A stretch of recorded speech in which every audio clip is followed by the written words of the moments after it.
네, 오늘 함께 보실 말씀은 빌립보서 2장 1절부터 11절까지 말씀입니다. 그러므로 그리스도 안에 무슨 권면이나 사랑의 무슨 위로나 성령의 무슨 교제나 긍휼이나 자비가 있거든 마음을 같이하여 같은 사랑을 가지고 뜻을 합하여 한 마음을 품어 아무 일에든지 다툼이나 허영으로 하지 말고 오직 겸손한 마음으로 각각 자기보다 남을 낮게 여기고 각각 자기 일을 돌볼 뿐더러 또한 각각 다른 사람들의 일을 돌보아 나의 기쁨을 충만하게 하라.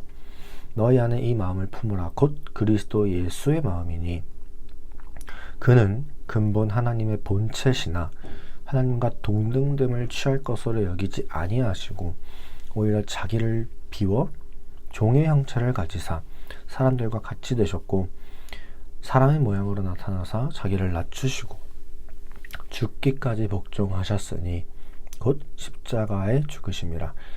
이러므로 하나님이 그를 지극히 높여 모든 이름 위에 뛰어난 이름을 주사 하늘에 있는 자들과 땅에 있는 자들과 땅 아래에 있는 자들로 모든 무릎을 예수의 이름에 꿇게 하시고 모든 입으로 예수 그리스도를 주라 시인하여 하나님 아버지께 영광을 돌리게 하셨느니라. 아멘. 오늘 말씀은 우리에게 그리스도 예수의 마음을 품어라 하고 말하고 있습니다. 이제 우리가 살다 보면은 우리의 이 연약함, 악함, 이 죄성을 너무나 잘 알게 돼요. 이제 오늘 벌써 목요일인데 우리가 벌써 월화수 3일을 살았잖아요. 3일들 한번 돌아보면 참 그리스도인으로 살고 뭐 이렇게 묵상도 이렇게 매주 새벽마다 하시는 분들 계시고 그렇게 해도 참 연약해요. 우리가 너무 부족하고 또 마음처럼 그렇게 신앙을 붙들면서 살지 못하는 경우도 많고 그러니까 우리는 내가 제일 우선이 되는 경우가 너무너무 많습니다. 내가 기준이고 내 기준에 못 미치면 이제 그건 이상한 것으로 많이 여기기도 해요. 사실 세상의 방식이 그런 거죠. 나랑 마음 맞는 사람끼리 모이고 그렇지 않으면 이제 조금 멀리하게 되고 그런 환경과 문화와 세상 속에서 우리가 살아갑니다. 근데 이제 성경은 그렇게 말하지 않는다는 거죠. 성경은 예수의 마음을 품어라 하고 우리에게 말을 하고 있습니다. 그렇다면 예수님의 마음이 무엇인가 라는 거예요. 오늘 말씀에서 그 답을 찾아보면 그건 바로 낮아짐입니다. 낮아짐. 오늘 말씀을 보면 예수님의 성육신에 대해서 말을 하고 있어요. 근데 그 말씀을 읽어보면 좀 놀랍죠. 6절부터 8절까지를 보면 예수님의 이 정체가 나오죠. 정체가. 그는 근본 하나님의 본체시나 하나님과 동등됨을 취할 것으로 여기지 아니하시고 오히려 자기를 비워 종의 형체를 가지사 사람들과 같이 되셨고 사람의 모양으로 나타나사 자기를 낮추시고 죽기까지 복종하셨으니 곧 십자가에 죽으심이라 하고 말합니다. 여기서 놀라운 건 예수님이 하나님이셨지만 인간의 모습을 입고 오신 그 성육신이라고 하죠. 성육신 하시긴 하셨는데 그 정체가 무엇인가? 하나님이라는 거예요. 하나님의 본체다. 그러니까 존재적으로 하나님이시다. 즉 하나님 자체라는 겁니다. 이걸 신학적으로 이제 존재론적 삼위일체라고 해요. 하나님은 삼위, 성부, 성자, 성령으로 이렇게 계시죠. 각각의 위격 혹은 인격이라고도 할 수 있는데 각각의 위격은 성부와 성자와 성령으로서 하시는 사역이 달라요. 그렇다고 이제 하나님이 세 분이냐? 그래서 뭐 삼신론을 주장하는 사람들도 있는데 그거는 옳지 않습니다. 하나님은 존재적으로 이 땅에 하나님 몇 분이시냐? 존재하시는 하나님은 한 분이십니다. 한 분. 그러나 세 개의 위격이자 인격으로 삼위로 계세요. 그게 이제 삼위일체죠. 우리 머리로는 이걸 이해할 수가 없습니다. 우리가 사는 이 세상에는 이렇게 존재하는 게 없어요. 그리고 우리 이런 이성과 생각을 뛰어넘는 고차원적인 개념이기 때문에 우리는 이해할 수가 없습니다. 그러나 중요한 건 그 삼위, 성부, 성자, 성령은 영광과 권능에 있어서 동일하세요. 그 많은 사람들이 뭐 성부가 성자보다 높고 성령이 제일 뭐 하등하고 뭐 이런 식으로 생각할 수도 있는데 그건 아닙니다. 세 분이 다 영광과 권능에 있어서 동일하세요. 왜냐하면 셋 다 하나님이시기 때문이에요. 그렇다면 예수님께서 성육신 하셨다라는 건 하나님이 성육신 하셨다, 하나님이 인간이 됐다라는 말로 이해할 수도 있겠죠.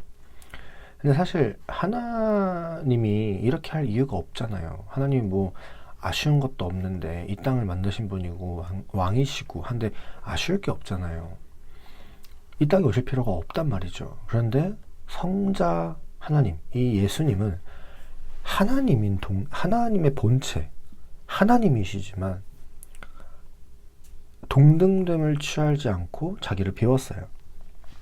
그리고 사람의 모양을 입고 십자가에 죽기까지 낮아지셨습니다. 이걸 신학적으로 이제 그리스도의 비하, 낮아짐이라고 얘기를 하죠. 높으신 분이 그 하늘 보좌에서 내려오셔서 스스로 낮아지신 거예요. 어디까지? 죽기까지. 이 낮아짐이 오늘 말씀에서 말하는 예수님의 마음입니다. 그리고 하나님께서 그렇게 낮아진 예수님을 다시 높이셨는데 얼만큼 높이셨냐? 이 세상에 있는 모든 무릎을 그 이름 앞에 꿇게 하셨죠. 그래서 이거를 그리스도의 승귀, 높아지심이라고 해요. 이 마음을 우리가 품어야 됩니다. 왜냐하면 우리가 하나님의 자녀이며 그리스도인이기 때문이에요. 우리는 내 힘으로 높아지려 하고 날 먼저 생각해요. 내가 우선이 되는 거죠. 아까 제가 앞서 서두에 말씀드린 세상의 방식을 우리가 자꾸 쫓아가요. 근데 예수님의 마음을 품고 우리가 낮아져야 됩니다. 그래서 나보다 남을 더 네가 좀 더 낫다, 네가 나보다 잘났다 이렇게 생각을 해야 되는 거죠. 그리고 우리의 공동체를 위해서 우리가 마음을 좀 모아야 됩니다. 예수님께서 죽으신 건 예수님 개인의 이익을 위함이 아니었어요. 예수님이 십자가에서 죽으시고 부활하시고 승천하신 게 절대 그 무엇도 예수님 개인을 위한 게 없어요. 그죠? 이미 하나님이신 분이 그렇게 해가지고 자기 개인적으로 이익과 유익을 취할 게 뭐가 있습니까? 그런 거 없단 말이죠. 오직 우리를 위해서, 자기의 의를 전가시켜주기 위해서, 구원을 너희에게 선물로 주기 위해서, 그거 하나 때문에 죽으신 거예요. 그렇다면 우리도 다른 지체를 향해서 마음을 쓰고 또 힘을 쓰고 우리 공동체를 위해서 마음을 모아야 되는 거죠. 분명 쉽지 않습니다. 왜냐면 우리가 다 죄인이고 본성이 악하고 부패했기 때문에, 연약하기 때문에 쉽지 않아요. 나랑 마음이 안 맞는 사람하고 우리가 참 하나 된다는 게 어렵죠. 그런데 참 신기한 건 뭔지 아세요? 교회라는 데는 사실 예수님이라는 이름이 아니면 내가 저 사람하고 살면서 만날 일이 없는 그런 사이란 말이에요. 근데 교회는 그리스도라는 그 머리 아래 우리가 아무런 접점도 없고 닮은 사람도 아니고 성향도 안 맞는 그런 경우지만 그리스도라는 그 머리 아래 우리가 모인단 말이죠. 교회의 참 독특한 그런 점이에요. 예수님이라는 그 이름, 그 믿음 아래 우리가 하나의 공동체, 한 가족, 한 몸으로 우리가 묶입니다. 그래서 마음이 안 맞는 사람이 있어도 우리가 막 희생도 하고 섬기기도 하고 포기도 하고 마음을 모아요, 우리가. 교회가 참 신비로운 것이죠. 그리고 예수님께서 죽음을 이기신, 승리하신 방법이 곧 자기의 죽으심으로 승리하신 거예요. 자기의 죽음으로 죽음을 이기신 거죠. 그러면 우리도 똑같습니다. 우리가 제가 말씀드린 것처럼 우리는 세상의 방식으로 자꾸 이기려고 하거든요. 근데 예수님이 승리하신 방법을 생각하면 우리는 세상의 방식이랑 정반대로 해야 돼요. 예수님의 이름으로 낮아짐, 예수님이 그러셨던 것처럼 낮아짐이 곧 승리의 방법입니다. 내가 희생하고 섬기고 그게 승리의 방법이에요. 정반대죠. 그러나 그렇게 할 때 하나님의 은혜가 우리에게 반드시 임할 것이라고 제가 감히 말씀을 드립니다. 그래서 이 사실을 기억하시고 언제나 낮은 마음으로 예수님처럼 타인을 위하고 하나님을 위하여 힘쓰는 여러분들이 되었으면 좋겠어요. 그래서 오늘 함께 기도하셨으면 좋겠는 건 내 마음을 높이지 않고 낮아질 수 있도록, 그리고 언제나 좀 이타적으로 타인을 위하고 우리 또 교회 공동체를 위해서 내가 힘을 쓸 수 있도록 이 두 가지를 놓고 오늘 함께 기도하도록 하겠습니다. 사랑이 많으신